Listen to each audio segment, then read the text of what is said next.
वो अपने गाँव में जाता है, वहाँ पे फैक्ट्री स्टार्ट करना चाहता है। तो वहाँ एक गाँव में जाता है, वहाँ के क्या होता है, वहाँ पे जो गाँव होता है, जिस गाँव में उसने जाना होता है, वहाँ पे या तो 8 घंटे से मतलब 8 घंटे का सफ़र करके वो अपनी गाड़ी से जा सकते हैं, या फिर वहाँ पे एक नदी होती है, वहाँ पे उसमें एक किश्ती होती है, उस नाव में सवार होके वो उसमें गाँव में जा सकते हैं। तो वो उसके पास 2 रास्ते होते हैं, या तो वो 8 घंटे का सफ़र को मतलब 8 घंटा सफ़र करके उस गाँव में जा सकता है, बट वो सोचता है कि इतना टाइम खराब करने से बेटर है कि मैं उस नदी के थ्रू चला जाता हूँ। तो वो नाव वाले की किश्ती उसमें किश्ती में बैठ जाता है और वो नाव वाले को कहता है कि मेरे को उस गाँव तक पहुँचा दो।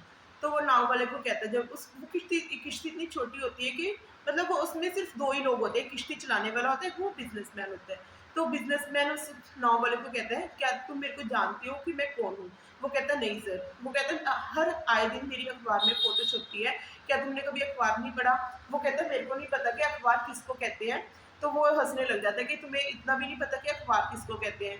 फिर वो कहता है कि तुम्हें पता है कि मैं अगले महीने या साल 2 साल में यहाँ पे एक बड़ी सारी मिनरल वाटर की फैक्ट्री स्टार्ट करने लगा हूँ। तो वो कहते हैं मिनरल वाटर क्या होता है? वो एक गाँव का होता है तो उसको नहीं पता होता कि क्या होता है मिनरल वाटर। तो वो कहता है पानी की बोतलों की फैक्ट्री शुरू करना चाहता हूँ, जो गाँव में तो नहीं बिकेगी लेकिन शहर में बहुत महँगे दाम पे बिकेगी। तो कहता है हमें क्या ज़रूरत है, हमारे पास तो नदी है। तो वो फिर हँसने लग जाता है कि तुम्हारी ऐसी क्या ज़िंदगी है, तुम्हें कुछ भी नहीं पता। तो वो कहते हैं जैसे तुम्हें अखबार भी नहीं पढ़ना था, क्या तुम पढ़े लिखे नहीं हो? वो कहता है हमारे मतलब गाँव में बहुत गरीबी थी तो मैं बचपन से ही काम करने लग गया था, तो ना तो मैं पढ़ा लिखा, ना मैं कभी शहर गया। तो उसको शहर का भी नहीं पता होता था। तो आगे उसका भटकने लग जाता है, उसका मन भटक जाता है, जो किश्ती वाले का किश्ती चला रहा होता है, उसका मन भटक जाता है कि मेरी ऐसी ज़िंदगी का क्या फ़ायदा? क्योंकि वो बिज़नेसमैन उसके ऊपर काफ़ी हँस रहा होता है। तो वो क्या करता है, उसका ध्यान भटक जाता है, तो उसकी किश्ती एक बड़े सारे पत्थर के पास टकरा जाती है। तो उसकी किश्ती के अंदर काफ़ी सारा पानी भर जाता है, जिस कारण किश्ती डूबने लगती है।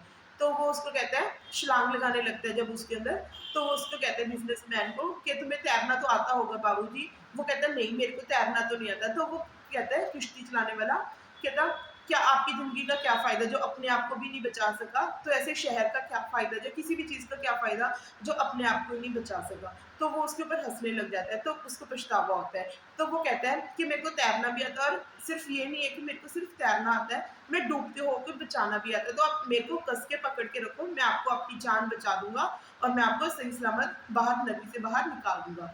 तो हमें इससे क्या शिक्षा मिलती है कि हमें किसी के ऊपर हँसना नहीं चाहिए। हमें नहीं पता होता ना हमें किसी को छोटा-बड़ा समझना चाहिए।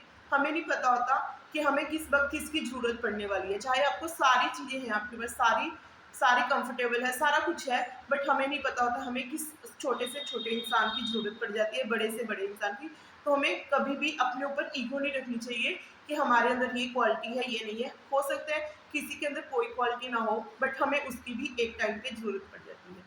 Thank you.